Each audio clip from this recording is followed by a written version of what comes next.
C'est l'heure du journal de l'Afrique, soyez les bienvenus sur France 24. À la une ce soir, l'inquiétude des habitants de Goma, la capitale du Nord Kivu, est menacée par des pénuries en cause des mesures sécuritaires qui interdisent la circulation des poids lourds entre zones occupées par le M23 et les autres zones. Reportage dès le début de ce journal.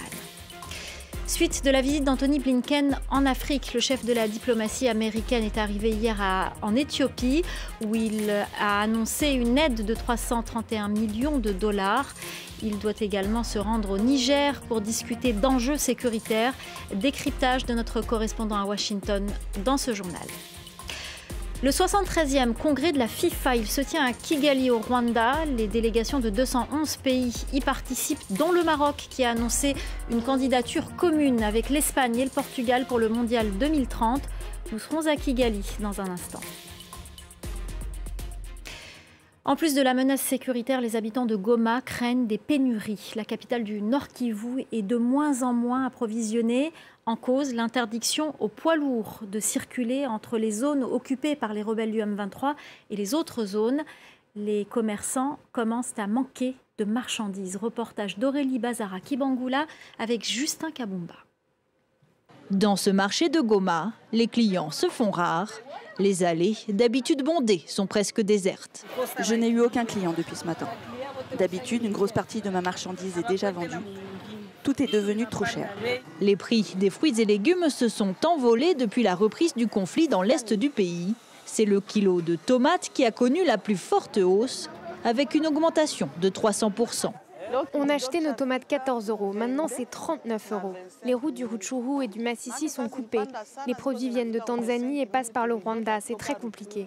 La fermeture des routes dans le Nord Kivu a été décidée par les autorités congolaises qui, pour des raisons de sécurité, interdisent tout échange entre les zones occupées par le M23 et les zones sous contrôle de l'armée congolaise.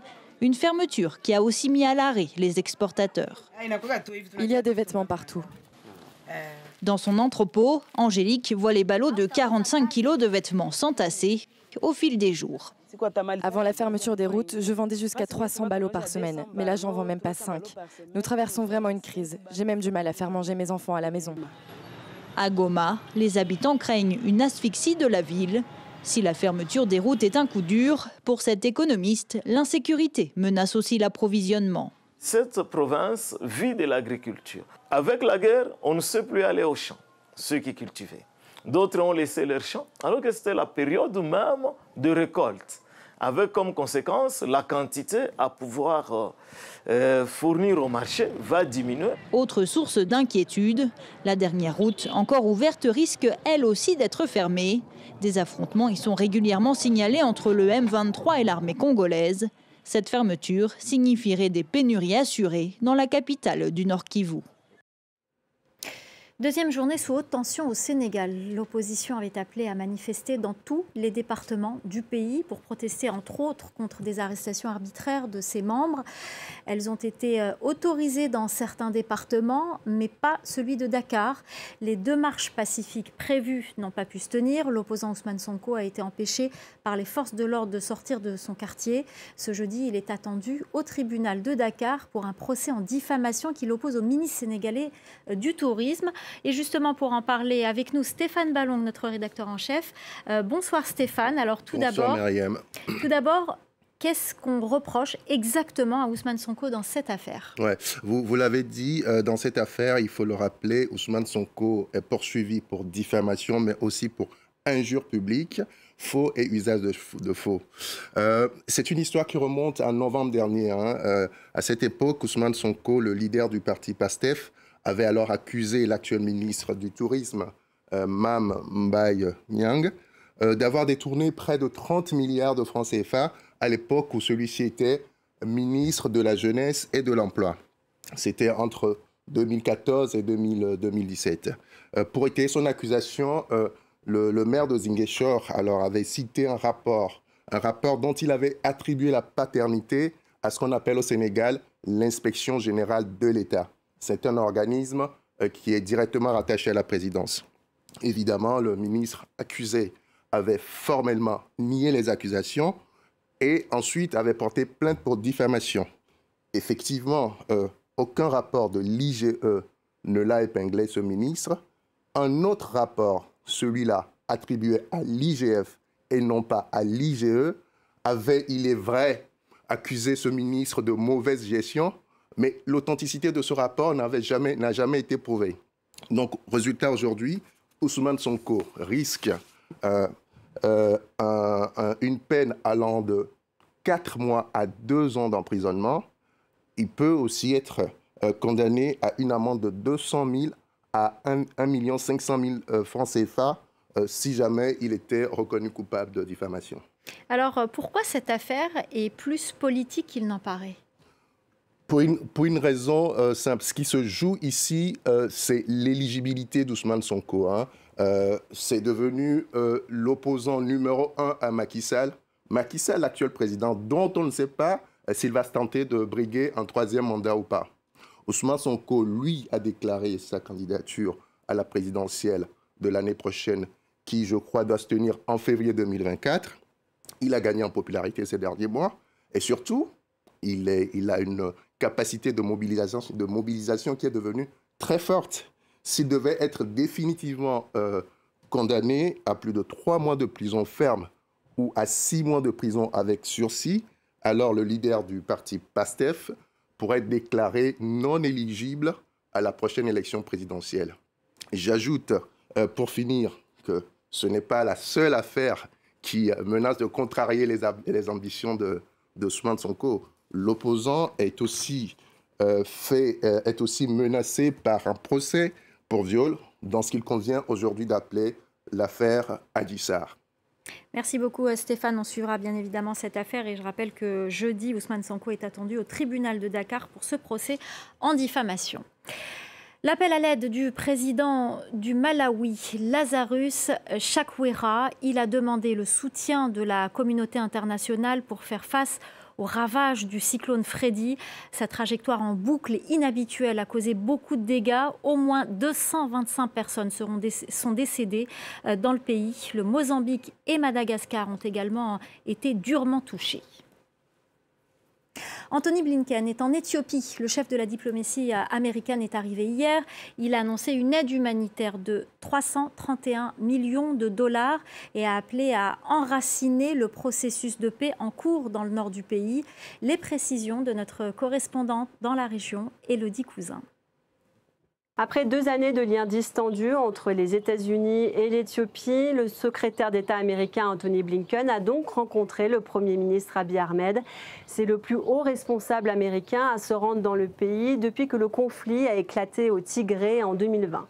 Le message officiel des États-Unis était donc simple, souligner la mise en place des accords de paix qui ont été signés en novembre dernier en Afrique du Sud. C'est pour cette raison qu'Anthony Blinken a aussi bien rencontré des hommes politiques éthiopiens que des leaders tigréens. Il a rappelé qu'il y avait encore beaucoup à faire et que les États-Unis attendaient des actions concrètes de la part de l'Éthiopie avant de pouvoir parler d'un retour à la normale. Sur Twitter, Abiy Ahmed a lui aussi rappelé les liens forts qu'il y avait entre les États-Unis et l'Éthiopie, alors que des sanctions économiques doivent encore être levées. Depuis le début de l'année, les voyages des hauts responsables américains se multiplient, en tout cas sur le continent africain. Une manière pour Washington d'affirmer sa présence et de contrer l'influence de la Russie et de la Chine. L'Éthiopie est un partenaire historique des États-Unis. Le voyage d'Anthony Blinken se poursuivra ensuite au Niger. Et Anthony Blinken va se rendre également au Niger, ce pays du Sahel durement touché par le terrorisme où les États-Unis possèdent une importante base à Agadez. Pour en parler, on retrouve notre correspondant à Washington, Mathieu Mabin. Bonsoir Mathieu. Alors tout d'abord, quel rôle peuvent et veulent jouer les États-Unis au Niger et plus globalement dans la région du Sahel, durement touchée par le terrorisme, je le disais, et surtout de plus en plus sous influence d'autres puissances, je pense évidemment à la Russie. Alors d'abord, oui, effectivement, la visite d'Anthony Blinken à Niamey est un événement diplomatique majeur pour ce pays, puisque le dernier haut dignitaire américain qui s'est rendu au Niger était le vice-président Walter Mondale en 1980. Vous le voyez, c'est pas d'hier. Clairement, on est là dans les dividendes du sommet États-Unis-Afrique qui s'est tenu ici à Washington il y a 3 mois, et dont il est vrai, le Niger sortait avec l'image d'un des bons élèves africains, il faut le dire. Entendez par là que d'un point de vue américain, mais je dirais plus largement d'un point de vue occidental, le Niger est le seul pays du Sahel qui parvienne réellement à tirer son épingle du jeu sur le plan sécuritaire, en tout cas. Pour le moment, le Niger est parvenu à garder ses frontières étanches, vous le rappeliez à l'instant, étanches à la menace terroriste. L'empreinte djihadiste n'y est pas totalement inexistante, mais elle a au moins pu être maintenue à distance par les forces de sécurité nigériennes. Et donc, pour répondre directement à votre question, cette performance encourage effectivement les États-Unis, mais je dirais, comme la France, à accentuer l'aide technique, économique et militaire au profit des Nigériens. C'est de cela qu'il s'agit. Pour être un peu plus précis, les États-Unis possèdent une base au Niger, vous l'avez rappelé, et ils interagissent déjà avec l'armée française et l'armée nigérienne dans le cadre de partenariats de formation, de partage de renseignements, mais également de manière plus offensive cette fois dans la traque et la neutralisation des leaders djihadistes de la région.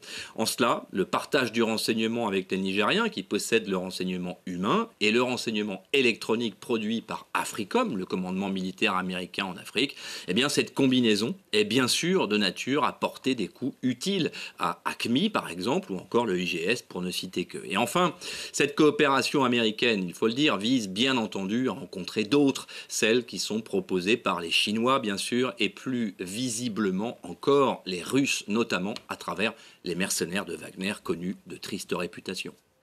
Merci beaucoup Mathieu Mabin, notre correspondant à Washington. Merci pour votre décryptage.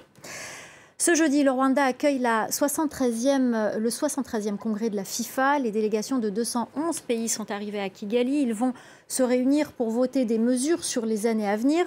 Le Maroc a déjà annoncé ce mardi qu'il déposera une candidature commune avec l'Espagne et le Portugal pour le mondial de 2030. Le point avec Clément Di Roma, notre correspondant à Kigali. Malgré une équipe nationale classée 137e dans le monde l'année passée, le Rwanda accueille ce jeudi la grande messe pour les fédérations de foot. Le président de la FIFA, Gianni Infantino, n'a aucun concurrent et doit donc être réélu. C'est un habitué de Kigali puisqu'il y a installé en février 2021 un bureau régional de la FIFA après le Sénégal et l'Afrique du Sud. Pendant son premier mandat, Infantino s'était déclaré candidat de l'Afrique et a de grands soutiens sur le continent, y compris le président rwandais Paul Kagame. Ce dernier multiplie les partenariats dans le monde du foot avec le slogan « Visite Rwanda » apparu sur les maillots d'Arsenal, puis ceux du Paris Saint-Germain. La FIFA investit aussi dans le pays. C'est historique qu'un président de la FIFA soit élu sur le sol africain. Donc c'est une bonne nouvelle pour le football africain, mais aussi pour le peuple rwandais et puis pour le gouvernement du Rwanda. Nous avons des projets de développement ici au Rwanda avec la fédération. Un nouveau stade se construit. Voilà, c'est important aussi d'aller ailleurs qu'en Europe ou en Amérique du Sud ou en Amérique du Nord. Donc les 5 continents, c'est important pour nous. Un autre temps fort de ce sommet, une possible compensation des travailleurs migrants et de leurs proches, dont une partie d'Africains morts et blessés dans les chantiers du mondial au Qatar. La délégation norvégienne doit proposer jeudi la création d'un fonds d'aide pour ces travailleurs, quelques jours après une pétition des ONG Avaaz et Amnesty International qui a récolté 1 million de signatures. Voilà, c'est la fin du Journal de l'Afrique. Restez avec nous, l'info continue sur France 24.